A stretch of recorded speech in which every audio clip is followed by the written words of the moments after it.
l'État de Port-au-Prince, que nous estimons, n'est-ce pas, être les bénéficiaires, n'est-ce pas, méritants de ces dons. Voilà. Pourquoi Port-au-Prince? Port-au-Prince parce que nous avons vu un peu dans ces 2 dernières années qu'il y a eu vraiment des souffrances au niveau de la population. On a vu que Port-au-Prince aussi a été l'un des villes les plus atteintes, n'est-ce pas, sous cette crise-là. Et donc, ensemble, avec, en commun accord avec tous les membres de l'association que je représente, avons choisi Port-au-Prince. Dans un premier temps, c'est parce que ça ne sera pas seulement Port-au-Prince, mais dans le futur, nous comptons, n'est-ce pas, gagner toute la ville d'Abidjan. Voilà, donc dans un premier temps, nous visons Port-au-Prince pour pouvoir démontrer que les Ivoiriens, n'est-ce pas, de la diaspora en Italie, pensent aussi à leur pays. Voilà. Alors, vous avez des dons à faire à l'hôpital général de Port-au-Prince. De quoi s'agit-il? Ces dons sont du matériel sanitaire, n'est-ce pas, d'une estimation de 15 000 €, environ, disons, en CFA, ça sera sur 9 millions, que nous offrons, n'est-ce pas, à l'hôpital général de Port-au-Prince. Et je veux dire, généralement, ces dons, les bénéficiaires, c'est qui, des handicapés physiques? C'est les malades, toutes sortes de malades, oui, qui se trouveraient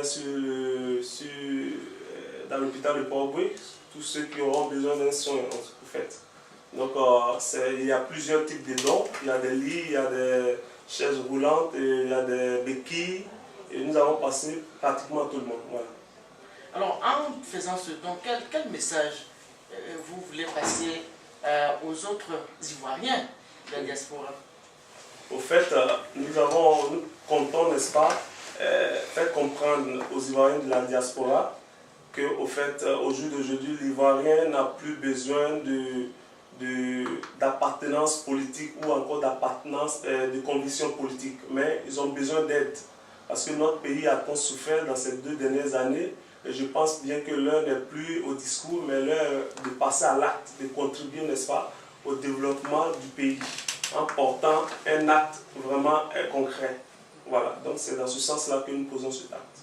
Président, avant de finir avec vous, oui. Peut-être un mot à l'endroit du directeur de l'hôpital qui est là et qui va recevoir ces dons pour qu'il en fasse bon usage. Oui, au fait, je sais que le directeur est apte, n'est-ce pas, d'utiliser, n'est-ce pas, ces dons en belle et due forme pour les patients, pour ses patients. Et nous comptons sur lui pour, n'est-ce pas, d'éventuels dons qui vont peut-être avoir lieu dans l'avenir. Et nous allons voir l'utilisation de ces dons et quel fait prendront ces dons. Et en fonction de ce qu'il va en faire, nous aussi nous serons motivés, n'est-ce pas, pour pouvoir en donner davantage. Vous êtes combien au sein de l'association? Au sein de l'association, en Fruits-Vénétia Julia, les Ivoiriens sont au nombre aux environs de 500 présidents ivoiriens en Fruits-Vénétia Julia. Et donc, sur un total de 22 665 Ivoiriens sur tout le territoire italien. Et ça va là-bas? Disons que nous essayons de nous intégrer. Voilà, et ça peut aller si nous sommes tous ensemble. Voilà. Ernest, le directeur de l'hôpital général de Port-au-Prince. Alors, vous recevez des dons d'Ivoiriens qui vivent en Italie. Comment est-ce que c'est arrivé? Oui, ce que je voudrais dire, c'est que par le touchement même de M. Akar, qui est le président de l'association des Ivoiriens de la région de Pordenone, province d'Italie, il est venu spontanément nous voir pour dire que face à la crise que la Côte d'Ivoire a traversée, il a vu les difficultés de l'hôpital général de Port-au-Prince. Et il a pris l'engagement. Quand il est venu nous voir, il a pris l'engagement qu'il allait nous faire venir du matériel pour soutenir l'hôpital général. Et nous avons cru, effectivement. Quelque temps après, nous avons échangé des messages. Et chose réelle, aujourd'hui, à ce jour de 20 septembre 2012, la réalité, nous allons bénéficier de ces dons. Mais permettez-moi vraiment de les féliciter, de les remercier. Parce que, en cette période difficile, il n'est pas facile pour toute association, pour toute ONG, de soutenir les hôpitaux. Et nous-mêmes qui dirigeons les hôpitaux, nous connaissons les difficultés. Ces dons qui arrivent à point nommé nous permettront un tant soit peu de soulager la population.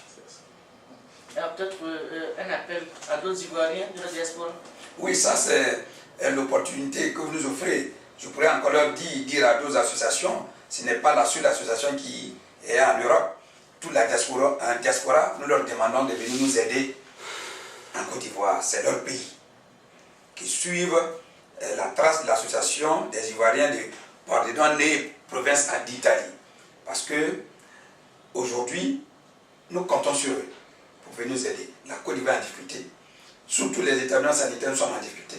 Et je leur dis au niveau de l'hôpital général de Port-Bouki, qui est le plus grand hôpital après les CHU d'Abidjan, qui reçoit beaucoup de malades, même des CHU, nous avons besoin d'aide, qu'ils viennent nous aider pour que la population souffre moins et qu'on puisse prendre en charge cette population pour que tout le monde bénéficie de cette aide. Mais je voudrais à la fin même, peut-être avant de clore cela, dire au président Mouchaka, vraiment de transmettre aux Ivoiriens de cette association notre infinie reconnaissance. Oui, c'est clair. Merci, docteur.